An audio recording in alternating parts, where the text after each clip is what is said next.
মুসা নবী একবার তুর পর্বতে গেছেন। জোরে কোন কোথায় গেছেন? হ্যাঁ, তুর পর্বতে গিয়ে আল্লাহকে বলতেছে, আল্লাহ আমার যা আছে তোমার তা নাই।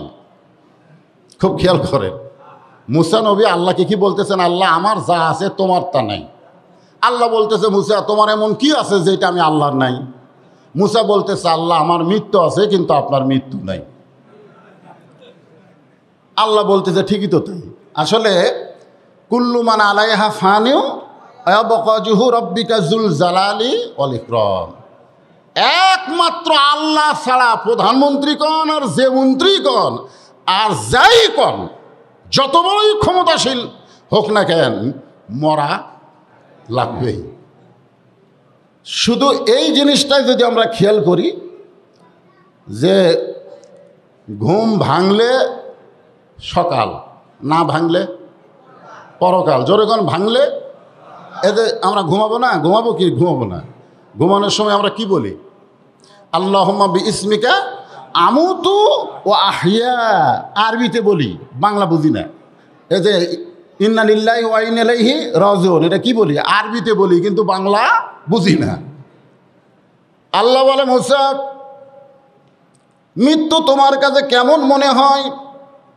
মৃত্যু তোমার কাছে কেমন মনে হয়? মুসা বলতেছে, আল্লাহ দুনিয়ার জীবনে যত নিয়ামত আমাকে দান করেছেন তার মধ্যে উত্তম নিয়ামতের নাম হলো মৃত্যু। আচ্ছা, সুবহানাল্লাহ যে বললেন, কি বুঝলেন? না না, সুবহানাল্লাহ যে আপনারা বললেন, আপনারা আসলে কি মরবার চাচ্ছেন? চাচ্ছেন না। তাহলে সুবহানাল্লাহ এটা কখন মানুষ বলে?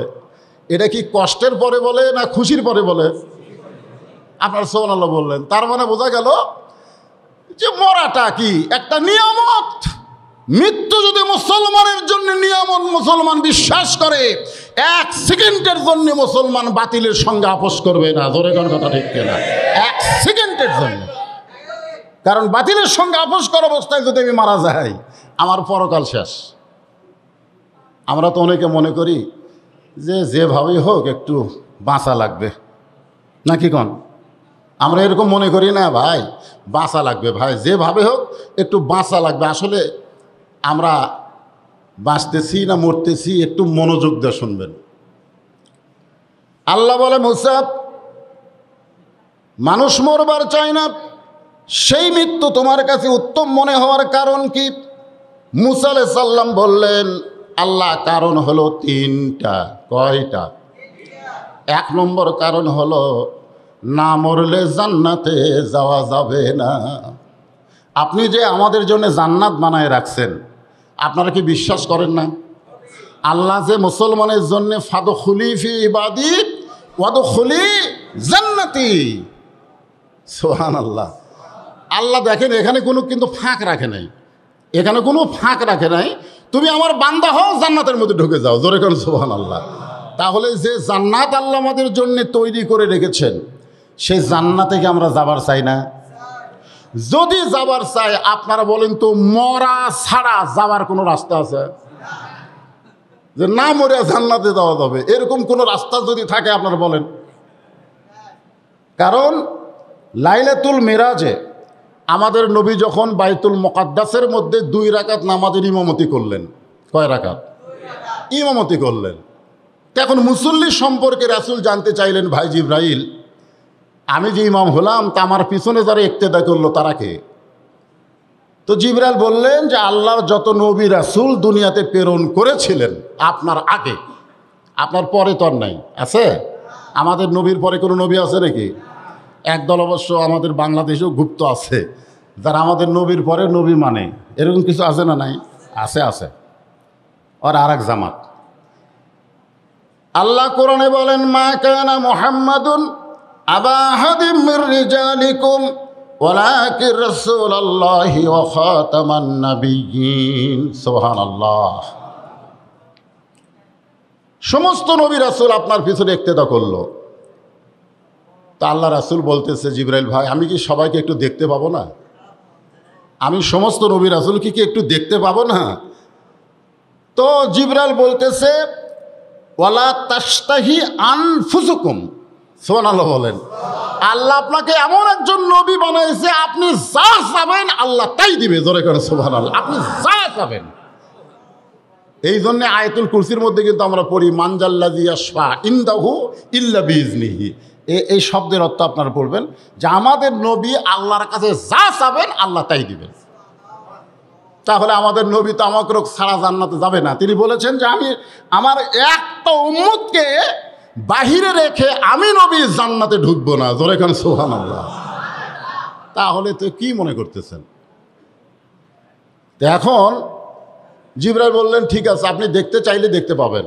আল্লাহ রাসূল তাকায় দেখলেন সমস্ত নবী, যত নবী রাসূল সবার চেহারা থেকে আলো আসতেছে, আলো। কিন্তু একজন নবীর চেহারার মধ্যে কোনো আলো নাই। নবী চমকে গিয়ে বললেন জিবরাইল, সমস্ত নবীর চেহারা আলোকিত দেখতে পাই, কিন্তু একটা নবীর চেহারার ভিতর থেকে কোনো আলো প্রকাশ পায় না। জিবরাইল বলতেছে হুজুর আপনি তাকে জিজ্ঞাসা করেন। তো আল্লাহ রাসূল সেটা নবীকে ডাকলেন, কাছে ডেকে বললেন মা ইসমুকা, আপনার নাম কি? তো বলতেছে আমার নাম হলো ঈসা ইবনে মরিয়ম। ঈসা ইবনে মরিয়ম, মরিয়মের ছেলে ঈসা। ঈসা আলাইহিস সালামের তো বাপ নাই, এজন্য মায়ের দিকে নিসবত করা হয়েছে। তো আপনার চেহারা আলোকিত নয় কেন? সমস্ত নবীর চেহারা থেকে আলো আসতেছে আর আপনার চেহারার মধ্যে কোনো আলো নেই, কারণ কি? তো ঈসা বলতেছে সমস্ত নবী জান্নাত থেকে আপনার পিছনে এসে নামাজ পড়ল। সুবহানাল্লাহ বলেন। সমস্ত নবী জান্নাত থেকে আপনার পিছনে এসে নামাজ পড়ল, কিন্তু আমি তো জান্নাত থেকে আসতে পারি নাই। তো নবী চমকে গিয়ে বললেন সবাই জান্নাত থেকে আসলো, আপনি আসলেন না কেন? বলে আমি তো এখনো মরিনি, আমি তো এখনো মরিনি, না মরলে তো জান্নাতে যাওয়া যাবে না। ওনারা মারা গেছে, জান্নাতে গেছে, আর আমি মরি নাই। আল্লাহ আমার চতুর্থ আসমানে রাখছে, চতুর্থ আসমান থেকে আমারে পাঠিয়ে দিছে। এখান থেকে প্রমাণ হয়ে গেল যে জান্নাতে যাওয়ার রাস্তা একটা, সেটা হলো মরা লাগবেই। এখন আমরা বলবো আমরা কিভাবে মরব? আমরা তো মরবই। আল্লাহ বলেছে লা তামুতুন্না, তোমরা মৃত্যুবরণ করো না, ইল্লা ওয়া আনতুম মুসলিমুন, যতক্ষণ তোমরা মুসলমান না হবে। এখন মুসলমান হয়ে যদি আমরা মরতে চাই, আল্লাহ বলে মুসা মৃত্যুকে পছন্দ করার 2 নম্বর কারণ কি? মুসা বলতেছে আল্লাহ মৃত্যুকে পছন্দ করার 2 নম্বর কারণ হলো আমার মৃত্যুটা কেবলমাত্র আপনার জন্যই আমি ওয়াকফ করে দিলাম। দেখেন, মুসলমান হয়ে মরার একটা নিয়ম আমাদের শিখতে হবে। আমরা মরব কার জন্যে? সবাই বলতেছেন না। এখানে এমনি তো 2টা ফেরেশতা আল্লাহ আমাকে সাক্ষী স্বরূপ রাখাই দিছে। তোমার 2 কান্দে 2 মুহুরি, লিখতেছেন ডায়েরি। সকালবেলা সে গল্প করতেছে, দরজা বন্ধ করে খালি সমানে মারছি, মানে সমানে খালি মারছে, কেউ দেখেনি। তখন 2 ফেরেশতা আল্লাহ কয় আল্লাহ এ পাগলা কয় কি? কেউ বলে দেখেনি, তো আমরা ঘুম পাচ্ছি। আপনারা বলেন তো, আমরা যখন ঘুমাই তখনও কিন্তু আমাদের কিরামান কাতিবিনা ইয়ালামুনা মা তাফআলুন, এই 2 ফেরেশতা কি ঘুম পাড়ে নাকি যে বান্দা ঘুমাচ্ছে আমরা ঘুম পাড়ি না? এই জন্য 2টা করে ফেরেশতা আমাদের সঙ্গে তো আল্লাহ রাইখাই দিয়েছেন, তারপরও অসংখ্য ফেরেশতা আজকের এই মসজিদে আল্লাহ নাজিল করেছে। ধরে করেন সুবহানাল্লাহ। এই জন্যে আমরা মরবো কার জন্যে একটু জবান খুলে বলা লাগবে, আমরা মরবো কার জন্যে? মাশাআল্লাহ। আল্লাহর জন্যই যদি আমরা মরতে চাই, তাহলে আমাদের করণীয় কি? কি কাজ করলে আমরা আল্লাহর জন্য মরতে পারবো? কি কাজ করলে আমরা আল্লাহর জন্য মরতে পারবো? মরা তো লাগবেই। এখন একটা কাজ করে তো মরা লাগবে, কি কাজ? এখন সেই কাজ সম্পর্কে এই যে ইন্না লিল্লাহি ওয়া ইন্না ইলাইহি রাজিউন, এই সম্পর্কে আব্দুল আলিম একটা গান গাছে। হ্যাঁ, কোন বনের পাখি তুমি আইলারে কোন বনে, আবার কোন বনেতে যাইতে হবে পড়ছে নাকি মনে। আসলে ছোটোবেলায় গান শুনতাম, তখন বুঝিনি, কিন্তু এখন বুঝতেছি এটা তো আসলে গান না, এটা কোরআনের আয়াতটাকেই সুর করে আমাদের সামনে তুলে ধরেছে। আসলে আমরা কোথায় ছিলাম, কোথায় আসলাম, আবার কোথায় যাব, এই কথার মধ্যে সে কথা আছে না নাই? জোরে কেন? এই আয়াতের মধ্যেও কিন্তু আল্লাহ বলতেছেন ইন্না লিল্লাহি ওয়া ইন্না ইলাইহি রাজিউন। এখন আসেন, গভীর রাত, দুনিয়ার সবাই ঘুমায় গেছে, এমনকি আল্লাহর নবী ঘুমায় গেছেন, কিন্তু হঠাৎ নবী ঘুম থেকে চেতন পাইছেন। গভীর রাতে আল্লাহর নবী ঘুম থেকে চেতন পাইছেন।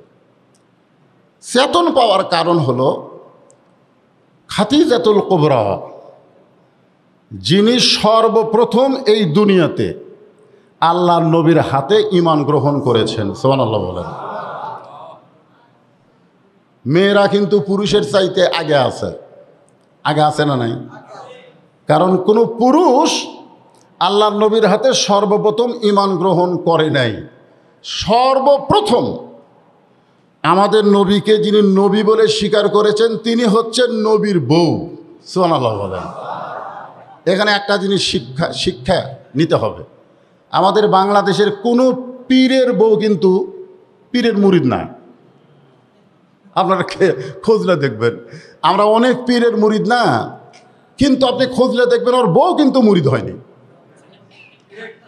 হ্যাঁ, বউ মুরিদ হয়নি। আপনি কোনো মেয়ে মানুষের মাধ্যমে পীরের বউয়ের কাছে খোঁজ পাঠাবেন যে কেন সবাই মুরিদ হচ্ছে তোমার স্বামীর কাছে, তোমার খবর কি? তখন কিন্তু ওই মেয়ে বলবে আমার স্বামীর চরিত্র এখনো ঠিক হয়নি, আমার স্বামীর চরিত্র এখনো ঠিক হয়নি। মুরিদের বউ দেখলে টস টস করে চায় থাকে। হ্যাঁ, এটা পীরের কথা বললাম। আর আমাদের মতন হুজুরের কথা শোনেন। আমি নিজের কথাও বলি প্রত্যেকটা মাহফিলে, যে এই যে 35 বছর হলে ওয়াজ করতেছি, 35 বছর, আজ পর্যন্ত আমার বউ কিন্তু আমাকে হুজুর কয়নি। আমি যদি বলি সবাই হুজুর কয়, তুমি একটু কহো, সবাই আপনাকে চিনে, কিন্তু সবাই আপনাকে জানে কিন্তু চিনে না। কিন্তু আমি আপনাকে চিনি, হুজুর হওয়া এত সহজ না। নিজের বউ সর্বপ্রথম আমাদের নবীকে নবী বলে স্বীকার করার কারণ হলো নবীর বাহিরেও যেমন ভিতরেও তেমন। জোরে কেন সুবহানাল্লাহ। এই জন্য কোনো মানুষ না, শুধুমাত্র একজন মানুষকে আমাদের গ্রহণ করতে হবে আদর্শ হিসাবে, যার ভিতর এবং বাহির একরকম। জোরে কেন সুবহানাল্লাহ। এখান থেকে বোঝা গেল কোনো পীর মানা যাবে না, পীর মানা যাবে না।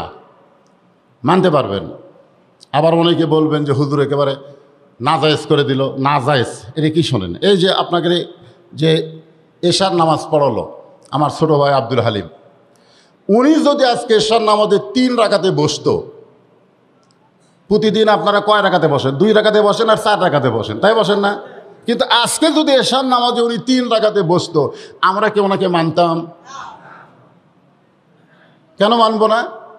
যে তুমি তোমার ইচ্ছা মতো নামাজ পড়ালে হবে না, আল্লাহর হুকুম মোতাবেক যদি পড়াও তাহলে ইক্তেদা করব, না পড়ালে লোকমা দেব। জোরে গান কথা ঠিক কিনা?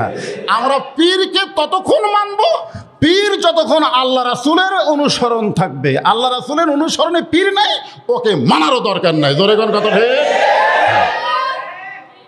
আপনি দেখেন তো আমাদের বাংলাদেশের যে ব্যাঙ্গের ছাতার মতন পীরগুলা,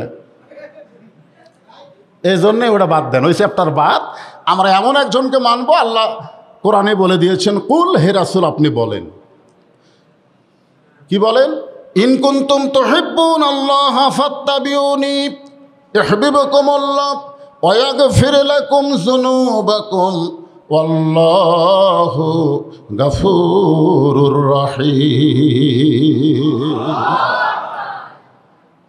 সর্বপ্রথম ঈমান গ্রহণ করলেন সেই মানুষটা গভীর রাত্রে আল্লাহ নবীর ডান হাতটা বুকের মধ্যে নিয়ে কাঁদতেছেন। তার কান্নার কারণে নবীর ঘুম ভেঙে গেছে। আল্লাহ রাসূল একটু বিরক্ত হয়ে বললেন যে সবাই ঘুমায়, আমি নবীও ঘুমাই, তার মানে বোঝা গেল আমাকে নবী ঘুম পাড়ে। সুবহানাল্লাহ কবেন না? ঘুম পাড়ে। কার কাছে ঘুম পাড়ে? মসজিদে ঘুম পাড়ে না বইয়ের কাছে? হ্যাঁ, এখানে কিন্তু নবীকে গ্রহণ করা লাগবে। ফজরের নামাজ পড়ে নবী তাকায় দেখে একজন সাহাবীর চোখ দুইটা রক্তের মতো লাল। তা আল্লাহ রাসূল ওর চোখ রক্তের মতন লাল দেখে বলতেছে, আমাদের সকলের চোখ সাদা, তোমার চোখ লাল কেন? তো বলতেছে, ইয়া রাসূলুল্লাহ, এশার নামাজের পরে আমি ঘুমাতে পারি নাই। আল্লাহ রাসূল বললেন, ঘুমাতে অসুবিধা কোথায়? সাহাবী বলতেছে, যখনই ঘুমাতে যাই তখনই আমার মন বলে যদি মারা পড়ি, যদি মরে যাই।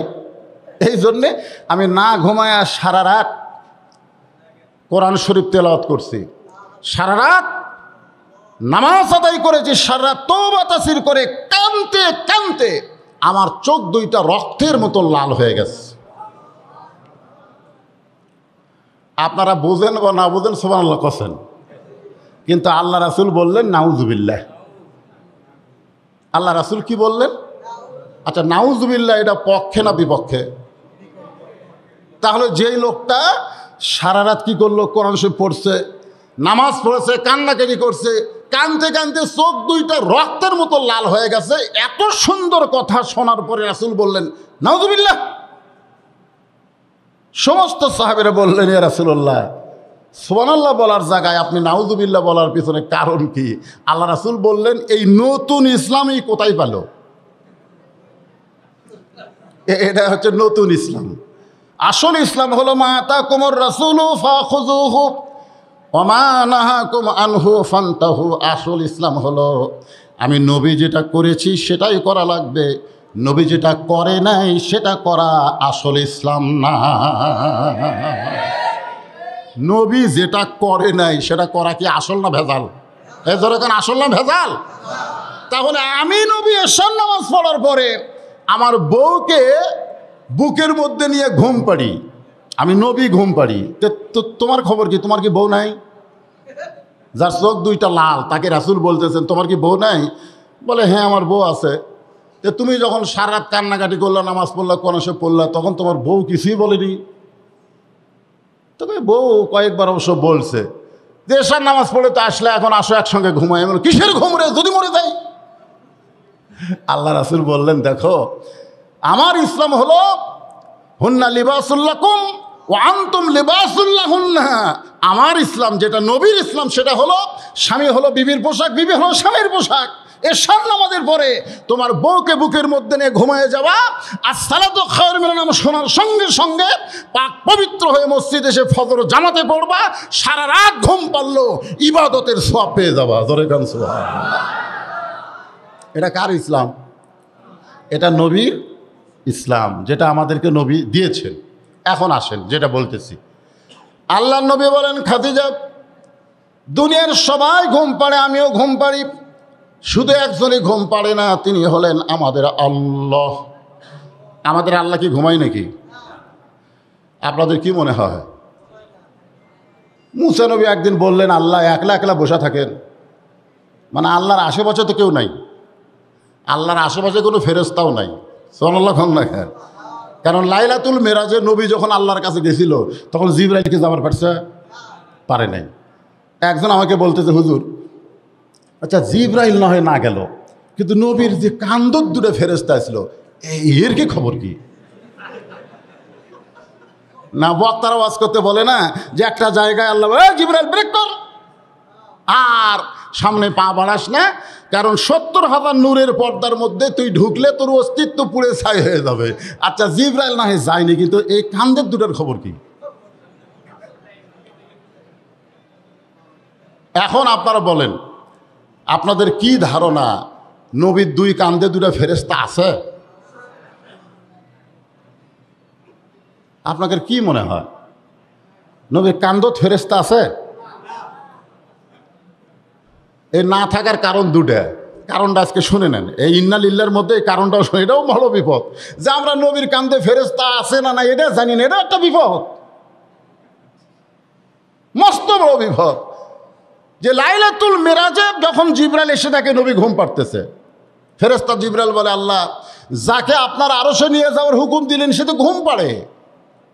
তা আল্লাহ বলতেছেন চেতন করো। জিবরাইল বলে, কিভাবে চেতন করব? ডাক দিব? আল্লাহ বলতেছে, তোমাকে যে জিব্বা দিছি ওই জিব্বা নবীর পায়ের তালুতে লাগাই দাও। সুবহানাল্লাহ বলেন। তাহলে সমস্ত ফেরেশতার সর্দার জিবরাইল নবীকে ঘুম থেকে জাগানোর জন্য যদি জিহ্বা পায়ের তালুতে লাগায় দেয়, সেই নবীর কান্দে থাকার যোগ্যতা কোনো ফেরেশতার নাই। জোরে কোন কথা ঠিক? আর একটা হলো, কান্দের ফেরেশতার কাম কি? তো নবীর পাপ পুণ্য আছে? আল্লাহ কি বলছে কোরআনে? আল্লাহ বলছে আগে পাশে নবীর কিছুই নাই। তাহলে বোঝা গেল নবীর কান্দে ফেরেশতা ছিল না। এখন কোন যুগ খেয়াল করবেন, রাসূল বলেন খাদিজা তোমার কান্নার কারণে আমার ঘুম ভেঙে গেল, কান্দার কারণ কি? খাদিজা বলে ইয়া রাসূলুল্লাহ আপনি না ঘুমাইলে আমি কোনোদিন ঘুমাই না। মস্ত বড় কথা। আপনাদের ঘরের খবর কি? পুরুষের আগে ঘুমায় না মেয়ে মানুষের আগে ঘুমায়? না, দেখবেন ঘরের কিন্তু একটা গৃহিণী আছে, আছে না নাই? গৃহিণী। আমরা তো পুরুষ মানুষ, বাহিরের লোক। আল্লাহ বলেছেন যে ফাইজা কুদিয়াতি সলা ফান্তাশিরু ফিল আরদ, নামাজ হয়ে গেলেও তোমরা মসজিদের মধ্যে থাকতে পারবে না, তোমরা জমিনে ছড়ায় পড়বা। যাই যেটা করো, চাকরি করো, ব্যবসা করো, বাণিজ্য করো, মসজিদের মধ্যে থাকার কোনো সুযোগ আছে? আপনাদের কি মনে হয় যে তিনজন মানুষ চার ফ্যানতে গল্প করতেছে, জোহরের নামাজ পড়ে সবাই চলে গেছে, কিন্তু ওরা তিনজন কয় ফ্যান দিছে? চার ফ্যান দিয়ে গল্প করতেছে। তো ফেরেশতাকে আল্লাহ সবাই চলে গেল, এরা তিনজন চার ফ্যান দিয়ে গল্প করে, এর কি রেজাল্ট কি? এর তো একটা রেজাল্ট আছে। আল্লাহ বলতেছে যে নামাজের পরে অযথার সময়ে ফ্যান ঘুরাইয়া গল্প যারা করলো, এই যে মাথার উপর ফ্যান ঘোরার কারেন্টের বিল এরা আলাদাভাবে না দেওয়া পর্যন্ত এরা জান্নাতে যাওয়া পারবে না। কারণ মসজিদ তোমার বাপের ঘর না যে ইচ্ছা মতো গল্প করবা, ধরে কণ্ঠে না, যাবে না। এই জন্যে পুরুষ মানুষের জন্য মসজিদের মধ্যে থাকারও সুযোগ নাই। খালি আসো আর যাও, আসো আর যাও। দৈনিক কয়বার? 5 বার। আসো আর কি করো? যাও। থাকার সুযোগ নাই। এটা হলো মরদ মানুষ। বাড়িতে থাকবেন, বাড়িতে থাকার সুযোগ নাই, বাইরে কাজ করতে হবে। আল্লাহ মেয়েদের জন্য বললেন অকরনা ফি বুয়ুতিকুন্না ওয়ালা তাবাররুজনা তাবাররুজাল জাহিলিয়াতিল উলা। সবচাইতে বড় বিপদ হলো ঘরের মেয়েরা যখন বাইরে আসবে তখন ইন্নালিল্লাহ বেশি বেশি পড়বেন। সবচাইতে বড় বিপদ। খালি হক কথা বন্ধ করা বিপদ না, মেয়েরা যখন রাস্তাঘাটে বেশি আসবে তখন পুরুষের জন্য রহমত না বিপদ? কথা কয় না।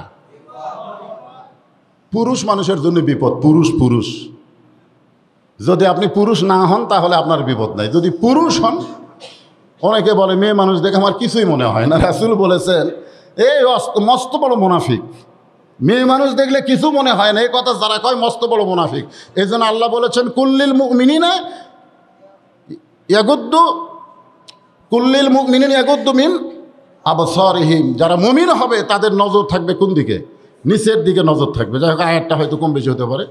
তো আমি যেটা বলতেছি, মেয়েদের জন্য আল্লাহ বললেন তোমরা ঘরে থাকো। তোমরা কি থাকো? আহা, এটা কি আমার কথা না আল্লাহর কথা? আমার মা বোনের আশেপাশে আসে না নাই? জোরে কান আসে না নাই? আশেপাশে আসে। এই জন্য মা বোনদের জন্যই তো ইন্নালিল্লাহর কিছু ওয়াজ করা লাগবে। ঘরের বাইরে যদি হও, আল্লাহ বলে না যে সব সময় ঘরের মধ্যে থাকো। ঘরের বাহির যদি হও তাহলে হেজাব নিয়ে, পর্দা নিয়ে বের হতে হবে। বর্তমানে আমাদের মেয়েরা মসজিদে জামাতে নামাজ পড়ার জন্য একটা পায়তারা করতেছে। জোরে এখন কথা ঠিক কিনা? অনেক মসজিদে মেয়েরা জামাতে নামাজ পড়বার চায়। আমাদের বাংলাদেশের একদল মুসলমান ঈদের নামাজ মেয়েদেরকে পড়ার জন্যে উৎসাহ দিচ্ছে যে মেয়েরা ঈদের নামাজও পড়তে পারবে। অনেক মেয়েরা আমাকে মোবাইল করে, হুজুর আমরা কি পুরুষের পাশাপাশি জামাতে নামাজ পড়তে পারবো কি না? এরকম। তা আল্লাহ রাসূলের সময় তো মেয়েরা জামাতে পড়েছে, আবু বকর রাদিয়াল্লাহু সময়ে পড়েছে। তো তাহলে এখন, কারণ আবু বকর আল্লাহ রাসূলের সময় তো একেবারে সেই ইসলাম। কি ইসলাম? সেই ইসলাম।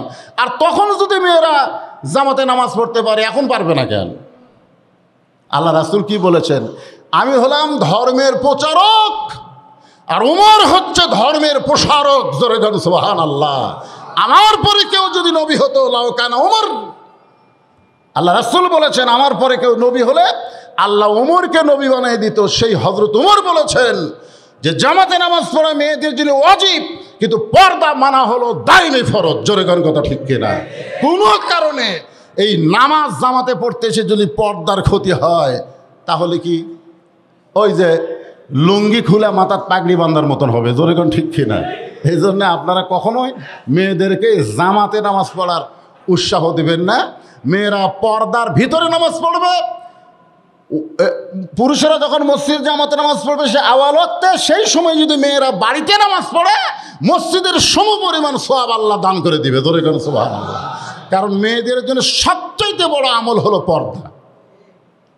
আমল কিন্তু বেশি না, আমাদের মতো এত আমল তো মেয়েদের জন্য নাই। মাত্র 4টা আমলের কথা রাসূল বলেছেন ঈমানের পরে। হুজুরা কি কন?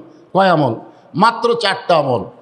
1 নম্বর হলো নামাজ, 2 নম্বর রমজান মাসে রোজা, 3 নম্বর সতীত্বের হেফাজত পর্দা করা, আর 4 নম্বর হলো স্বামীর কথা মতো চলা, স্বামীর খেদমত করা। রাসূল বলেছেন এই 4টি আমল যদি মেয়েরা করতে পারে 8টা জান্নাতের দরজা আল্লাহ খুলে দিবে। কয়টা? 8টা। জান্নাত কয়টা? 8টা। তা 8টা জান্নাতের দরজা আল্লাহ খুলে দিবে 4টা আমল করতে পারলে। তো এখন যিনি সবচাইতে বেশি হাদিস, নবীর সবচাইতে বেশি হাদিস যিনি মুখস্থ করেছিলেন তার নাম কি? উম্মাহাতুল মুমিনিন মা আয়েশা। 6 লক্ষ হাদিসের হাফেজা। জোরে কর সুবহানাল্লাহ। তাহলে কি বুঝতেছেন? হুফাজে হাদিস। আল্লাহর নবীকে বললেন যে ইয়া রাসূলুল্লাহ আপনি তো মেয়েদের জন্য 4টা আমলের কথা বললেন, নামাজ, রোজা, সতীত্বের হেফাজত আর স্বামীর কথা মতো চলা। এর বাইরে কি মেয়েরা কোনো ইবাদত করতে পারবে না? মানে মা আয়েশা অল্প বয়স, 6 বছরের নবীর সাথে বিয়ে হয়েছে, 9 বছরের নবীর সংসারে আইছে, আর যখন আয়েশার 18 বছর বয়স তখন নবী দুনিয়া থেকে চলে গেছে। তার চিন্তা করে দেখুন, অল্প বয়স, কচি বয়সে বলতেছে এই মাত্র 4টা আমলের বাহিরে কি মেয়েরা কোনো আমল করতে পারবে না? আল্লাহ রাসূল একটু চুপ করে থাকলেন। চুপ করে থাকলেন। এমন সময় আল্লাহ কোরআনে বললেন লা ইউকাল্লিফুল্লাহু নাফসান ইল্লা উসাহা। তোমাদের কষ্ট হবে এমন কিছু আল্লাহ তোমাদের উপরে চাপায়া দেয়নি। ধরে কান সুবহানাল্লাহ। আর আমি রাসূল যেই কথাগুলো বলি আয়েশা, এগুলো আমি নিজে বলি না। কে বলায়? মা ইয়ানতিকু আনিল হাওয়া ইন হুয়া ইল্লা ওয়াহয়ুহা। আমি নবী যেই কথাটা বলেছে কথা আমি বলি না, আল্লাহ বলেছে। তোমাদের 4টা আমলই যথেষ্ট। ধরে কান সুবহানাল্লাহ। মা আয়েশা বললেন হুজুর আমি শুনেছি, এবার আপনি হজে যাবেন, আমি একটু হজে যাবার চাই। এই যে 4টা আমলের মধ্যে কিন্তু হজের কথা আছে নাই। মা আয়েশা বললেন আমি একটু হজে যাবার চাই। হা হা, এখন অল্প বয়স। আল্লাহ রাসূল বললেন যে আমি তোমার দায়িত্ব নিবার পারবো না। নবী একে ডাইরেক্ট বলে দিলেন। যারা বউলিয়া হজ করবার চান আপনারা বেজার হন না, আগে কথাটা শোনেন, আগে কথাটা শোনেন। কারণ আমি তো হজ করছি। তো যারা বউলিয়া হজ করবার গেছিল তারকে হজ কতদূর হসে আমার তো জানা আছে। এরা আল্লাহ আল্লাহ জিকিরের চাইতে বউ বউ জিকির বেশি করা লাগছে। কারণ ওই জায়গা সব আছে না, বাংলা ভাষা কয় না, সব আরবি কয়, বউ হেরায়, খালি বউ হেরায়, খালি বউ হেরায়। এ তাওয়াফ করতে গিয়ে এত মানুষের ভিড়, স্বামীর হাত ধরে তাওয়াফ করতে যে খালি যদি হাত ছাড়িয়ে দেয়, কোনো মতো হাত যদি খসে যায় তুই কত দূর পিছনে যাবি। এখন ওই বইয়ের জন্য একেবারে পিছন দিকে ঘোরা লাগবে। তাওয়াফে সামনে ঘোরা বাদ দিয়ে পিছনে ঘোরা হলো কবিরা গুণে। তা আগে আপনার ফতোয়া দিয়ে না আবার কারো কাছে এটা কর না যে মেয়েকের জন্য হজ করা হুজুর বাতিল করলো, তা না। আল্লাহ রাসূল বললেন যে আমি তোমার দায়িত্ব নিবার পারবো না, কারণ আমি মুআল্লিম হয়ে হাজার হাজার সাহাবী নিয়ে আমি হজে যাব। এদেরকে হজের নিয়ম কারণ আমাকে শিক্ষা দিতে হবে। আর তুমি যদি আমার সঙ্গে থাকো খালি তোমাকে সামলান আমার কঠিন হবে। বউ সামলান কিন্তু খুব কঠিন। কারণ আদম আলাইহিস সালামকে আল্লাহ যখন জান্নাত থেকে বের করে দিচ্ছেন, আদম কয় আল্লাহ আমার কোনো দোষ নাই, বিনা দোষে আমাকে জান্নাত থেকে বের করে দিচ্ছেন। আল্লাহ কয় তোমার একটাই দোষ, তুমি বউ সামলাবার পারোনি। তোমার কোনো দোষ নাই, কারণ তোমার দোষ নাই, তোমার একটাই দোষ তুমি বউয়ের দিকে খেয়াল করো। তোমার বউ শয়তানের ওয়াজ শুনলো কখন? তোমার বউ স্টার জলসা জি বাংলা দেখলো কখন? ওই ইবলিশ শয়তানের ওয়াজ শোনা আর স্টার জলসা জি বাংলা দেখা একই কথা, জোরে ঘর ঠিক না? হাওয়া কিন্তু ইবলিশ শয়তানের ওয়াজ শুনিছে, বিশ্বাস করছে। আজকেরা স্টার জলসা জি বাংলা দেখে সব বিশ্বাস করে, একই ওয়াজ। এই জান্নাত থেকে বের করার, বুঝেন না? যে মেয়েরা স্টার জলসা জি বাংলা দেখতেছে এরা জান্নাতের বাইরে আছে, জোরে কোন কুটি আছে, জান্নাতের বাইরে আছে। ইবলিশ শয়তানের ওয়াজ এরা শুনতেছে। এখন তোমার বউ গন্ধম গাছের কাছে কখন গেল? গন্ধম ফল পারলো কখন? তুমি তখন কোথায় ছিলে? আদম কয়, আল্লাহ আমি তো খেয়াল করিনি। এই একটাই দোষ, বউ সামলাবার পারোনি। তাহলে বউ সামলান কি সহজ না কঠিন? কতক্ষণ সহজ না কঠিন? রাসূল বললেন আমি তোমার দায়িত্ব নিবার পারবো না, কারণ তোমার দায়িত্ব নিলে এই যে হাজার হাজার সাহাবী যারা হজের নিয়ম কানুন জানে না তাদেরকে আমি শিক্ষা দেবো কেমনে? কারণ তুমি আমার সাথে থাকলে তোমাকে সামলানি কঠিন, এরকম করে আমি শিক্ষা দিতে পারবো না। এই জন্য আমি তোমার দায়িত্ব নিবার পারলাম না। তো মা আয়েশা তো বুঝতেছেন অল্প বয়স, খোঁ ধরে বসে থাকলো, একার মুখ বেঁকা করে বসে আছে। এমন সময় আব্দুর রহমান ইবনে আবু বকর, মা আয়েশার বড় ভাই, এসে বললেন, ইয়া রাসূলুল্লাহ, আমি যদি আমার এই আবেগী বোন এই জিদি বোনের দায়িত্ব নেই তাহলে কি হবে না? আল্লাহ রাসূল বলেন কোনো আপত্তি নাই, সুবহানাল্লাহ বলেন। তার মানে বোঝা গেল মুহরিম থাকলে মেয়েরাও হজ করতে পারবে, কোনো আপত্তি নাই। আলহামদুলিল্লাহ। মা আয়েশা হজে রওনা দিলেন। যারা হজ করেছেন, মসজিদে আয়েশা নামে একটা মসজিদ আছে, ওই জায়গায় আসার পরে উটের ওপরে ছিলেন মা আয়েশা। আমাদের মা উটের ওপরে ছিলেন। উটটা এরকম ঘেরা ছিল, আগেকার পালকি যেরকম দেখেননি, পালকি চারিদিকে ঘেরা, উটটাও এরকম ঘেরা ছিল। উটের ভিতর থেকে বলতেছে, ভাই উটের লাগাম টানেন, উটের দড়ি টানেন, আর সামনে উট নিয়ে যান না। তাও আব্দুর রহমান বললেন, কি হয়েছে? বলে, আমার মাসিক, যে মেয়েদের যে ব্যারাম মাসিক, এটা শুরু হয়ে গেছে। তো এখন মাসিক শুরু হলে হজ হবে, নামাজ হবে, রোজা হবে? আব্দুর রহমান বলল, কতদিন? কমপক্ষে 7 দিন। এই জন্যই নবী তোমার দায়িত্ব লিবার চান, এই জন্যই। এখন আমার কি? তো এখন ওই 7 দিন ওই জায়গায় এখন বোনকে নিয়ে ভাই অবস্থান করে আর খালি আফসোস করে, হাই রে এই ঝামেলা কি জন্য নিলাম রে। হ্যাঁ, মন যদি চায় ওমরা করান, আপনার উপর হজ ফরজ হয়ে গেছে। নামাজ যেরকম প্রত্যেকটা নিয়ম কানুনের বাদ দিয়ে একটা বাদ পড়লে নামাজ যেরকম হবে না, হজেরও কিছু ফরজ নিয়ম আছে না নাই? জোরেখান আছে না নাই ভাইজান? হ্যাঁ, আবেগই পাগল হয়েন না। আসেন, যেই কথাটা বলতেছিলাম, 6 লক্ষ হাদিসের হাফেজাত উম্মাহাতুল মুমিনিন মা আয়েশা হজের কথা বললেন। আপনারা দেখেন তো, কোনোদিন কি কোন ইমাম আপনাদের শোনাইছে সাইয়্যিদাতুন নিসা উম্মাহাতুল মুমিনিন মা আয়েশা? কোনদিন শুনছেন যে সমস্ত জান্নাতি নারীদের নেত্রী হলো মা আয়েশা, সমস্ত জান্নাতি নারীদের নেত্রী হলো খাদিজাতুল কুবরা, সমস্ত জান্নাতি নারীদের নেত্রী হলো উম্মে সালমা? এই কথা কেউ শোনাবার পারল না। বরং প্রত্যেকটা আলেম ওলামা নবীর হাদিস থেকে আপনাদের শোনাইতেছে, সাইয়্যিদাতুন নিসা আহলেল জান্নাহ, খাতুনে জান্নাত ফাতেমাতুজ জোহরা। সুবহানাল্লাহ। হজ করেনি মা ফাতেমার কাছ থেকে একটা হাদিসও পাবেন না। 6 লক্ষ তো দূরের কথা, 6টা হাদিসও পাবেন না যে মা ফাতেমা নবীর 6টা হাদিস বয়ান করছে। তো সেই মেয়েকে সমস্ত নারীদের জান্নাতের সর্দারিনী কেন ডিগ্রি দেওয়া হলো? এটা আপনাদের জন্য নয়, আমার মা বোনেরা যারা বাইরে আছে এর জন্য জানা দরকার আছে না নাই? জোরেখানে আছে না না? কিছুক্ষণ পরে এসে আল্লাহ রাসূলকে বললেন, বাবা আপনি নাকি কইছেন মেয়েদের জন্য 4টা আমল, এই 4টা আমল করলে 8টা জান্নাতের দরজা আল্লাহ খুলে দিবে। আল্লাহ রাসূল বললেন, হ্যাঁ মা আমি বলেছি। তো ফাতেমা বলতেছে, বাবা এই 4টা আমলের মধ্যে সবচাইতে মেয়েদের জন্য গুরুত্বপূর্ণ আমল কোনটা? 4টা যে আমল মেয়েদের জন্য আপনি বলছেন, এই 4টা আমলের মধ্যে সবচাইতে গুরুত্বপূর্ণ আমল কোনটা? আল্লাহ রাসূল বললেন, 24 ঘন্টায় নামাজ পড়া লাগবে না, মাত্র 5 বার নামাজ পড়লেই নামাজের হক আদায় হয়ে যাবে। 24 ঘন্টা নামাজ পড়া লাগবে না, মাত্র কয়বার? 5 ওয়াক্ত। 5 ওয়াক্ত মানে কি? 5 সময়।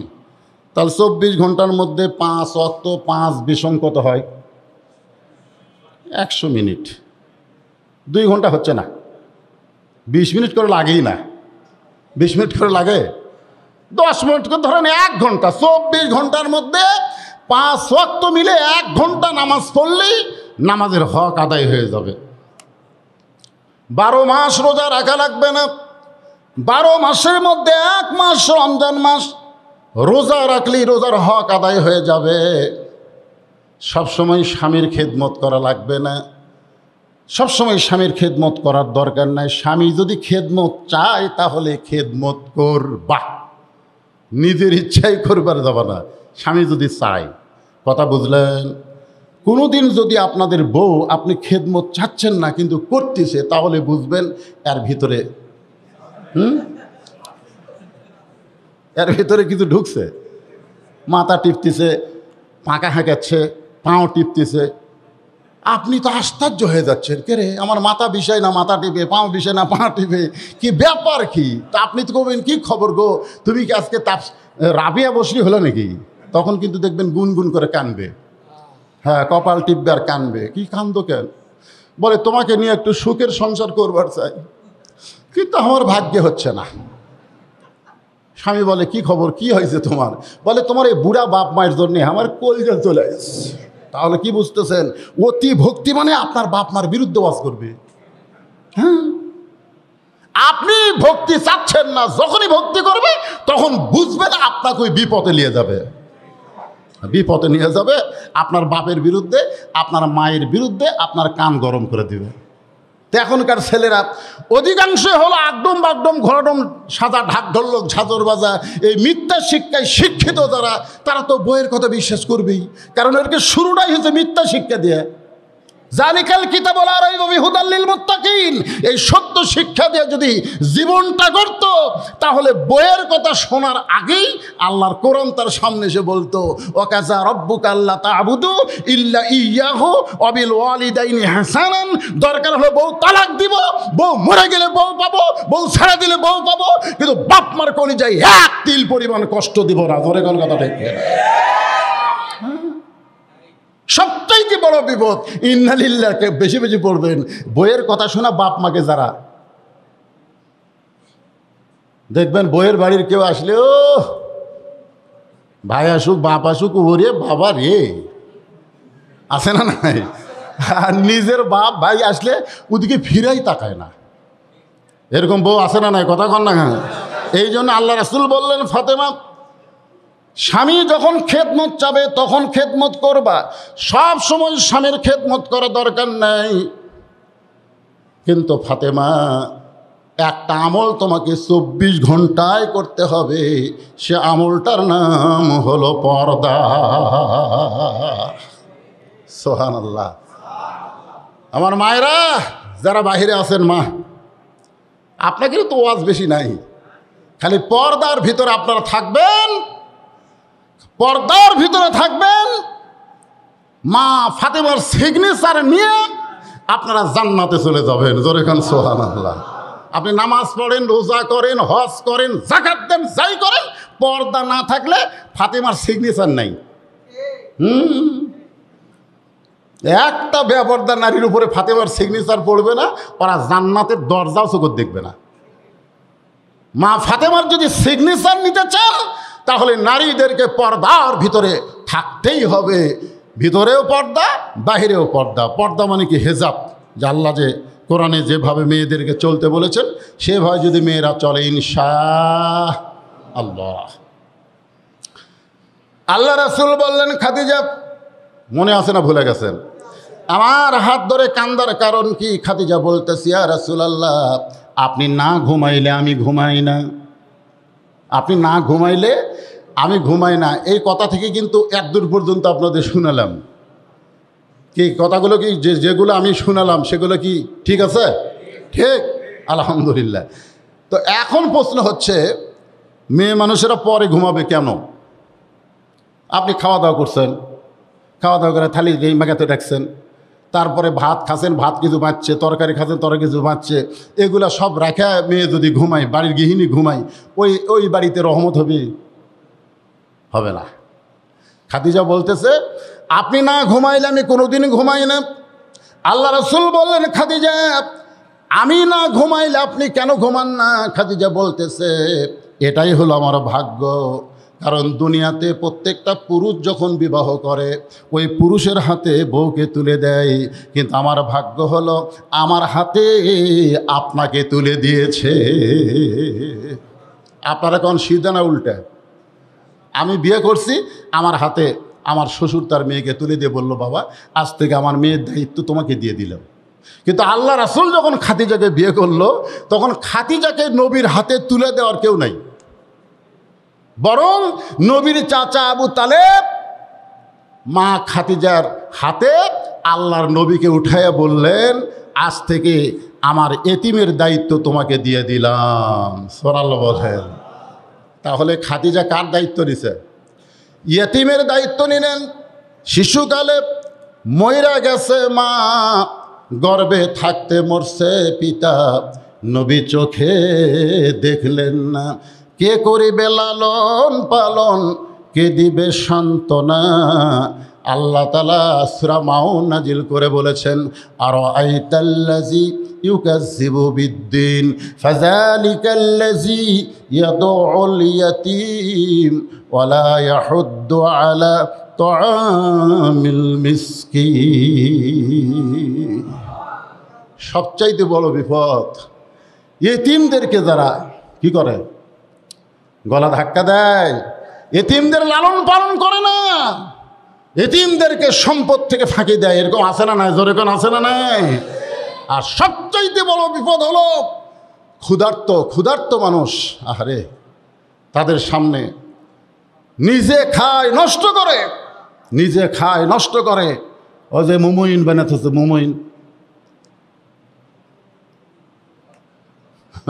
আপনারা মনে করে দিলে 5 স্টার খবর আমরা জানি না। আপনারা খালি দেখবার যাবেন, ভিতরে ঢুকে বেড়াবেন, খাবেন না, বাইরে এসে অন্য হোটেলত খাবেন। এখন এটা তো রেকর্ড হচ্ছে, এখন তো এটা শুনলে ওই যে কী করবে আল্লাহ জানে। আপনারা কন, আজকে আমাদের দেশে অভাবী মানুষ আছে না নাই? ধরে কোন আছে না? কথা কোন ভাই, আছে না নাই? আল্লাহ কোরআনে বলতেছেন, ধর্মের নামে ওরাই হলো সবচাইতে বড় মিথ্যাবাদী, সবচাইতে বড় মিথ্যাবাদী, যারা এতিমদেরকে মাল আত্মসাৎ করে আর ক্ষুধার্তদের খাবার দেয় না, এরা হলো সবচাইতে বড় মিথ্যাবাদী। এখন আসেন যেই কথাটা বলতেছিলাম, ইয়া রাসূলুল্লাহ আপনি ঘুমানোর পরে আমার বয়স হয়ে গেছে, কারণ আপনার যখন 25 বছর, আমার তখন 40 বছর। যখন নবীর 25 বছর তখন খাদিজার কত বছর? 40 বছর। এখন আমার বয়স হয়ে গেল হুজুর, যে কোনো সময় যদি আমার মৃত্যু হয়, মৃত্যুর পরে আমার কবরের খবর কি? আপনি বলেছেন, এই ভাইজান, বর্তমান জগৎ থেকে ইন্না লিল্লাহ দিয়া আমি পর জগতের দিকে আপনাদেরকে একটু নিয়ে যাচ্ছি। মনটা স্থির করে যুবক হন, বৃদ্ধ হন, সবাই একটু মনোযোগ দিয়ে শোনেন।